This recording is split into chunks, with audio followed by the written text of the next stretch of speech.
नमस्कार मित्रांनो, आपणा सर्वांचं पुन्हा एकदा खूप खूप स्वागत आहे। मित्रांनो, आज आम्ही तुम्हाला शेषी तंत्रामधील एक खूप शक्तिशाली, चमत्कारी आणि अलौकिक असा एक उपाय सांगणार आहोत, साधना सांगणार आहोत। ही साधना आहे शेषी अप्सरा साधना, म्हणजेच चंद्राच्या अप्सरेची साधना।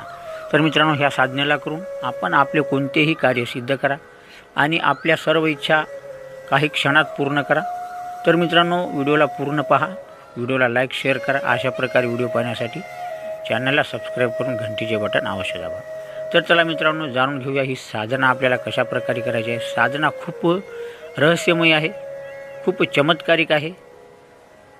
तर मित्रांनो, आपल्याला काय करायचे आहे, ह्या साधनेची सुरुवात कोणत्याही शुक्ल पक्षाच्या प्रतिपदेला करायची आहे। म्हणजेच अमावस्या झाल्यानंतर दुसऱ्या दिवशी शुक्ल पक्षाची प्रतिपदा असते। त्या दिवशी आपल्याला रात्रीच्या वेळी 10 वाजल्याच्या नंतर स्नान करून शुद्ध पांढऱ्या रंगाचे आपण वस्त्र घाला, त्यावर सुगंधी अत्तर टाका आणि त्यानंतर आपण थोडेसे चंदनाचे पेस्ट, एक पांढऱ्या रंगाचा स्वच्छ रुमाल, 5 पांढऱ्या गुलाबाची फुले आणि एका वाटीभर दूध घेऊन आपण एकांत ठिकाणी जा किंवा आपल्या शेतामध्ये जा।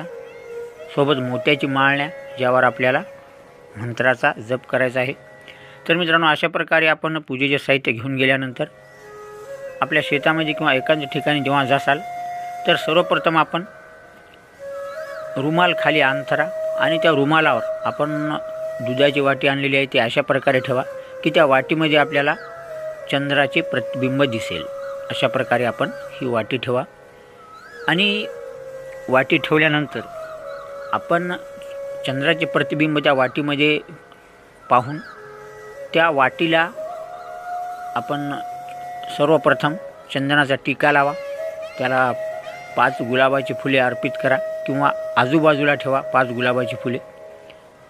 आणि त्यानंतर मित्रांनो, आपल्याला चंद्राकडे पाहत, म्हणजे त्या दुधामध्ये चंद्राच्या प्रतिबिंबाकडे पाहत आपल्याला ह्या मंत्राचा दररोज 21 माळा असा जाप करायचा आहे।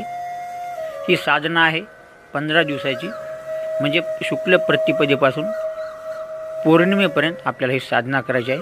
तर मित्रांनो, मंत्र आपल्या पुढे आहे। मंत्र अशा प्रकारे आहे, ओम श्री शेषी देव्या गच्छाय गच्छ स्वाहा।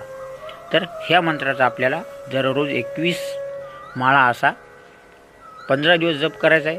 तर मित्रांनो, ह्या जपाच्या दरम्यान आपल्याला अनेक शक्त्या दर्शन देण्याची कोशिश करतील, आपल्या साधनेमध्ये बाधा आणण्याची कोशिश करतील, पण आपण कसल्याही प्रकारे न घाबरता ह्या मंत्राचा जाप चालू ठेवा, ही साधना चालू ठेवा। आणि साधनेच्या शेवटच्या दिवशी म्हणजे पौर्णिमेच्या दिवशी आपण तांदूळ, दूध आणि जायफळ यापासून बनवलेली खीर नैवेद्यासाठी न्या आणि एका केळीच्या पानाच्या तुकड्यावर आपण पूजा झाल्यानंतर अशाच प्रकारे आपण दररोज जशी पूजा करतो चंद्राचे प्रतिबिंब वाटीत पाहून, त्या प्रकारे पूजा करून मोत्याच्या माळेवर ह्या मंत्राचा जप करून आपण केळीच्या पानाच्या तुकड्यावर ही खीर ठेवा। आणि त्यानंतर सुद्धा त्या दिवशी आपण लगातार जाप करा।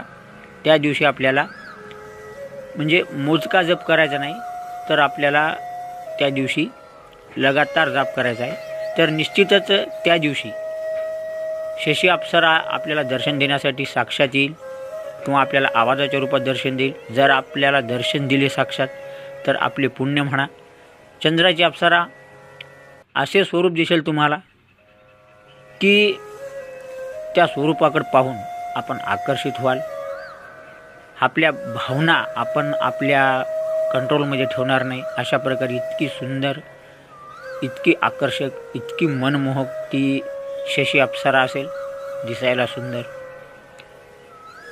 तिचे ओठ असतील लाल प्रकारचे आणि सर्वांग असं शुभ्र पांढऱ्या रंगाची ती गोरी गोमटी अप्सरा, अशा प्रकारचे आपल्याला स्वरूप दिसेल। पण त्यावेळेस मित्रांनो, आपण आपल्या इंद्रियाला दमन करून त्या अप्सरेला नमस्कार करा आणि त्या मातेला आपली माता म्हणा।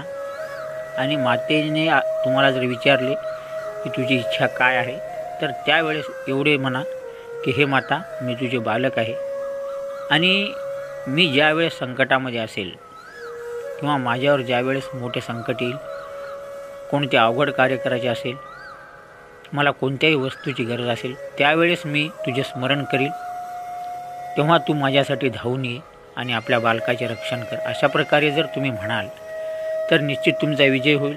आणि जर तुम्ही इंद्रिय आपले दमन न करता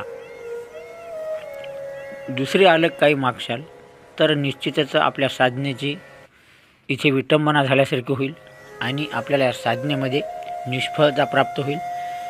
कारण मित्रांनो, तंत्रशास्त्रामध्ये सांगितलेलं आहे की ह्या मंत्राच्या जपाने अप्सरा साधना आपली माता बनू शकते, आपली पत्नी बनू शकते, आपली बहीण बनू शकते. तर मित्रांनो, आपले इंद्रिय आपल्या कंट्रोलमध्ये ठेवा, इंद्रिय दमन करून त्या सुंदर अप्सरेला आपली माता माना आणि माता मानून आपले सर्व कार्य आपण सिद्ध करून घ्या. तर मित्रांनो, अशा प्रकारे साधना करा, म्हणजे माता आपल्या सर्व अवघड कार्यामध्ये धावून येईल. आपल्यावर ज्या ज्या वेळेस संकट येईल त्या वेळेस ती आपल्या संकटामध्ये साथ देण्यासाठी येईल आणि आपले सर्व कार्य एका क्षणामध्ये पूर्ण करेल. तर मित्रांनो, अशा प्रकारची ही शशी अप्सरा साधना करा. पुढच्या व्हिडिओमध्ये आम्ही तुम्हाला तिलोत्तमा अप्सरा साधनेविषयी सांगणार आहोत, तरी तो व्हिडिओसुद्धा पहा. तर मित्रांनो, अशा प्रकारे ही शशी अप्सरा साधना करून आपले सर्व कार्य सिद्ध करा आणि आपले मनोरथ पूर्ण करा, सर्व इच्छा पूर्ण करा. तर मित्रांनो, व्हिडिओ कसा वाटला कमेंटमध्ये लिहा.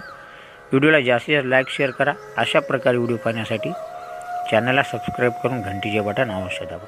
तर मित्रांनो, भेटूया पुढच्या व्हिडिओमध्ये एक नवीन माहिती घेऊन. हा व्हिडिओ पाहिल्याबद्दल आपला खूप खूप धन्यवाद.